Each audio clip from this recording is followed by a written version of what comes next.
हम सभी कक्षा षष्ठम दीपकम प्रथम भाग में संकलित द्वादशः पाठः आलस्यम ही मनुष्याणाम शरीरस्थो महान रिपुः।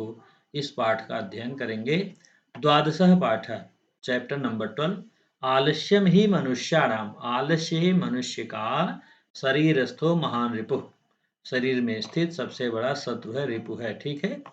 आद्य तु मात, पुत्र माँ से कहता है, माँ आद्य तो मम अवकाश दिनम अस्ति। हे माँ, आज तो मेरे जो है अवकाश का दिन है। आद्य हम संपूर्ण दिने विश्रामम करिष्याम, आज मैं पूरे दिन जो है विश्राम करूंगा। पुत्र ने माँ से कहा, माँ आद्य तो अवकाश दिनम अस्ति, आज मेरी छुट्टी है। आद्य हम संपूर्ण दिने विश्रामम करिष्यामि, आज मैं पूरे दिन विश्राम करूंगा। अवकाशः विद्यालयस्य अस्ति न तु स्वाध्यायस्य। माँ ने कहा कि अवकाश तो विद्यालय का है, पढ़ने का नहीं है। बहु आलस्यम करोसि, तुम बहुत आलस्य करते हो।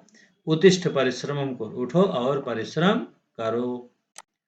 पुत्र कहता है, अहम उत्तीर्णः भविष्यामि, मैं पास हो जाऊंगा। किम अधिकेन परिश्रमेण, तो अधिक परिश्रम क्यों करूं। यह परिश्रमम करोति, कारण ततः कथम माता, तुम कैसे पास हो जाओगे। यदि ज्ञातुम इच्छसि तर्हि एतां कथां पठ, ये जानना चाहते तो यह कहानी पढ़िए। कारण यह परिश्रमम करोति, जो परिश्रम करता है, सह एव जीवने सफलतां प्राप्नोति, वह जीवन में सफलता को प्राप्त करता है। परिश्रम एव मनुष्यस्य मित्रमस्ति, परिश्रम ही मनुष्य का सबसे बड़ा मित्र है। आलस्यम तो शत्रु इव अस्ति, आलस्य जो है सबसे बड़ा शत्रु है। इसके बारे में माँ ने बताया। तो यह कहानी बताती है कि आलस्य नहीं करना चाहिए। क्या है कहानी। एकस्मिन् विशाले ग्रामे कश्चन भिक्षुकः आसीत्, एक बड़े से गांव में, एकस्मिन् विशाले ग्रामे, एक बड़े गांव में, कश्चन भिक्षुकः आसीत्, कोई भिक्षुक था। यद्यपि स उन्नतः दृढ़कायः च युवकः आसीत्, यद्यपि वह बहुत ही उन्नत काय और शारीरिक दृष्टि से बहुत ही मजबूत था, पहलवान था। तथा सा भिक्षाटनम करोत्यस्मि, फिर भी वह भिक्षाटन करता था, भीख मांगता था। मार्गीयः कोऽपि मिलति, मार्ग में जो कोई भी उसको मिलता था, तम सह कथयति, वह उससे कहता, कृपया भिक्षाम यच्छतु, कृपया मुझे भिक्षा दीजिए। दरिद्राय दानम करोतु, गरीब को दान दीजिए। पुण्यम प्राप्नोतु, आपको पुण्य प्राप्त होगा। इति, ऐसा कहता था। केचन जना तस्मै धनम यच्छन्ति, कुछ लोग तो उसे धन दे देते थे। केचन चा तर्जयन्ति, कुछ लोग उसको अपमानित करते थे, अवहेलना उसकी करते थे। तो आगे क्या है। एक दिन मार्ग में, एकदा तेन मार्गेण कश्चित् धनिकः आगच्छत्, एक दिन मार्ग में कोई व्यापारी आता है, धनवान व्यापारी आता है। सह भिक्षुकः मनस एव चिन्तयत्, सह भिक्षुक, वह भिखारी जो है मन में विचार करता है, सोचता है, अहो मम भाग्यम, अरे मेरा भाग्य, अद्याम प्रभूतम धनम प्राप्नोमि, आज तो मैं बहुत धन प्राप्त करूंगा। इति भिक्षुकः धनिकम वदत्, ऐसा सोच करके भिक्षुक ने उस व्यापारी से कहा, धन्यवान से कहा, आर्य हे श्रेष्ठ, अहम अतीव दरिद्र अस्मि, मैं सब बहुत ज्यादा दरिद्र हूँ, गरीब हूँ। कृपया दानम करोतु इति, कृपया दान दे मुझे। धनिका तो तम पृष्ठवान, धनिक ने उस गरीब से पूछा, भिखारी से पूछा, तुम किम इच्छस, तुम क्या चाहते हो। आर्य हे श्रेष्ठ, अहम प्रभुतम धनम इच्छा, मैं बहुत धन चाहता हूँ। इति सा विनयम उक्तवान, यह उसने जो है विनम्रता पूर्वक भिखारी ने कहा। तदा धनिकः वदत्, तब धनिक ने कहा, अहम तुभ्यम सहस्रम रूप्यकाणि यच्छामि, मैं तुम्हें 1000 रुपए देता हूँ। त्वम मह्यम तव पादौ यच्छ, तुम मुझे अपने दोनों पैर दे दो। देखो यहाँ पादः पादौ पादः, पादौ दोनों पैर, तुम मुझे दोनों पैर दे दो। भिक्षुकः वदत्, भिखारी ने कहा, अहम मम पादौ तुभ्यम कथम ददामि, मैं अपने दोनों पैर तुम्हें कैसे देता हूँ, कैसे दे दूं। बिना पादौ कथम वा चलामि, बिना पैरों के मैं कैसे चलता हूँ। धनिकः वदत्, धनिक ने कहा, अस्तु त्वं पंचसहस्र रूप्यकाणि स्वीकुरु, अच्छा ठीक है, तुम 5000 रुपए ले लो। मह्यम तव हस्तौ यच्छ, मुझे तुम अपने दोनों हाथ दे दो। भिक्षुकः वदति, भिखारी ने कहा, हस्तभ्याम विना अहम कथम भिक्षां स्वीकरोमि, यदि मैं दोनों हाथ दे दूंगा तो मैं भिक्षा कैसे स्वीकार करूंगा। एवमेव धनिका सहस्राधिक रूपिकैतस्य अनेकानि शरीरंगानि क्रेतुम् इष्टवान्। इस तरह से वह धनवान व्यक्ति उस भिखारी के अनेक अंगों को हजारों हजार रुपए में खरीदना चाहता है। और भिखारी से कहा था तुम अपने अंगों को बेच दो। किंतु भिक्षुका निराकृतवान, लेकिन भिखारी जो है निराश कर देता, भिखारी नहीं बेचता है। तब धनिक कहता है तदा धनिकः आवदत्। तदा धनिका उक्तवान, तब धनिक ने कहा, उस धनवान व्यक्ति ने कहा, पश्य मित्र, देखो मित्र, तव समीपे एव सहस्राधिक मूल्यकानि वस्तूनि सन्ति। हे मित्र, तुम्हारे पास जो है हजारों हजार रुपए से मूल्यवान वस्तु है। तथापि किमर्थम त्वम आत्मानं दुर्बलम मन्यसे। फिर भी तुम अपने आप को दुर्बल क्यों मानते हो।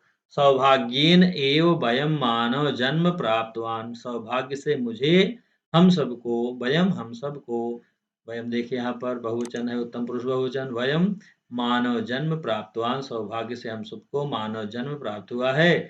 अस्य सफलतार्थम प्रयत्नम कुरु, इसकी सफलता के लिए प्रयास करो। इतः गच्छ शुभम भवतु इति। अच्छा जाओ तुम, तुम्हारा कल्याण हो। इस तरह से धनवान व्यक्ति ने उस भिखारी व्यक्ति को समझाया। तस्माद् दिनात् भिक्षुकः भिक्षाटनं त्यक्त्वा परिश्रमेण धनार्जनं कृत्वा सगौरवं जीवन यापनम आरब्धवान। उस दिन के बाद से वह भिखारी जो है भिक्षाटन करना छोड़ देता है। धनार्जनम कृत्वा, धनार्जन करके, सगौरवम, सम्मान के साथ, जीवन यापनम आरब्धवान, अपना जीवन जो है प्रारंभ करता है, शुरू करता है।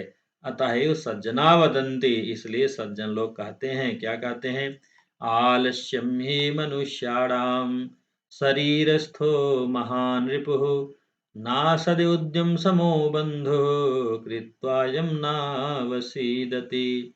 आलस्य ही मनुष्य का सबसे बड़ा शत्रु है और उद्यम के समान बंधु कोई मनुष्य का नहीं है, जिसको करके मनुष्य जो है दुखी नहीं होता है। तो पदच्छेद इस तरह से है, आलस्यम ही मनुष्याणाम शरीरस्था महान रिपुः। आलस्य ही मनुष्य का सबसे बड़ा शत्रु है। न अस्ति उद्यम समा बंधु, उद्यम के समान कोई बंधु नहीं, कोई भाई नहीं है। कृत्वा यम नावसीदति, जिसको करने से कोई भी व्यक्ति दुखी नहीं होता है। अन्वय इस तरह से है, आलस्यम ही मनुष्याणाम शरीरस्थः महान रिपुः अस्ति। आलस्य मनुष्य के शरीर में स्थित सबसे बड़ा शत्रु है। उद्यम समा बंधु नास्ति, उद्यम के समान कोई बंधु नहीं, भाई नहीं है। यम कृत्वा न अवसीदति, जिसको करने के बाद मनुष्य जो है दुखों को प्राप्त नहीं होता है, कष्ट नहीं प्राप्त करता है। भावार्थ यह है, आलस्यम मनुष्याणाम शरीरे स्थितः महान शत्रु अस्ति। आलस्य जो है मनुष्य के शरीर में स्थित सबसे बड़ा महान शत्रु है। यतो ही आलस्यस्य कारणात्, जैसा कि आलस्य के कारण से ही कार्यम न सिद्ध्यति, कार्य सिद्ध नहीं होते हैं। एवमेव परिश्रमेण समानः बंधु अपि नास्ति, इसी तरह से परिश्रम के समान कोई बंधु नहीं है। यतो ही परिश्रम कृत्वा कोऽपि दुखम न आपनोति, जैसा कि परिश्रम करके कोई भी व्यक्ति जो है दुखी नहीं होता, दुख को प्राप्त नहीं होता है। इसके बाद हम वयम शब्दार्थान जानीमः, शब्दार्थों पर चलते हैं। शब्दार्थ क्या है इसको देखते हैं। दृढ़ काया, दृढ़ शरीर वाला, भिक्षाटनम, भिक्षार्थम, भीख के लिए घूमना, प्रभुतम, ढेर सारा, अतीव अत्यधिकम, बहुत सारा, मह्यम, मम कृते, मुझे, शरीर अंगान, शरीर संगान, शरीर के अंग, निराकृतवान, ना स्वीकृतवान, अस्वीकार किया, दुर्बलम, बलहीनम, निर्बल, त्यक्त्वा, त्यागम कृत्वा, त्याग करके, नावसीदत, दुखी न भवत, दुखी नहीं होता है। इसके बाद मित्रों अभ्यास प्रश्न है, वयम अभ्यासम कुर्मः, अभ्यास प्रश्नों पर आते हैं। अद्यो लिखितानाम प्रश्नानाम एक पदेन उत्तराणि यच्छन्तु। नीचे दिए गए प्रश्नों का उत्तर एक पद में दीजिए। भिक्षुका किम करोति, भिखारी क्या करता था। आप लिखेंगे यहाँ भिक्षाटनम, भिक्षा मांगता था। कदाचित तीन मार्गेण कः आगच्छत, कभी उसके मार्ग से कौन आ गया, धनिकः, धनवान आ गया। भिक्षुकः धनिकात् किम इच्छति, भिखारी से धनिक क्या चाहता था। तस्य अंगान, उसके अंगों को चाहता था। भिक्षुका धनिकात्, भिक्षुक जो है धनिक से क्या चाहता था, धनम, यहाँ आप लिखेंगे धनम, ठीक है, धनम इच्छति। धनिकः भिक्षुकात् किम याचितवान, धनिक ने भिक्षुक से क्या मांगा? तो तस्य शरीरंगानि, उसके शरीर का अंग। सौभाग्येन वयम किम प्राप्तवन्तः, सौभाग्य से हम सबको क्या प्राप्त होता है? मनुष्य जन्म, मनुष्य का शरीर प्राप्त होता है, मनुष्य का जन्म प्राप्त होता है। इसलिए जो है आपने एक पदेन प्रश्नों का उत्तर अभी देखा मित्रों। आगे के प्रश्नों को हम अगले वीडियो में करेंगे। आशा है यह वीडियो आपको पसंद आएगा, आपको पाठ के सारे अर्थ समझ में आ जाएंगे मित्रों, यदि आप वीडियो स्किप नहीं करेंगे। मित्रों, हमारे लेटेस्ट वीडियो का अपडेट पाने के लिए आप जो है चैनल को लाइक करें, सब्सक्राइब करें, जिससे कि आपको नोटिफिकेशन मिलता रहे। नमः संस्कृताय मित्रों, प्रश्न उत्तर के लिए अगले वीडियो में मिलते हैं।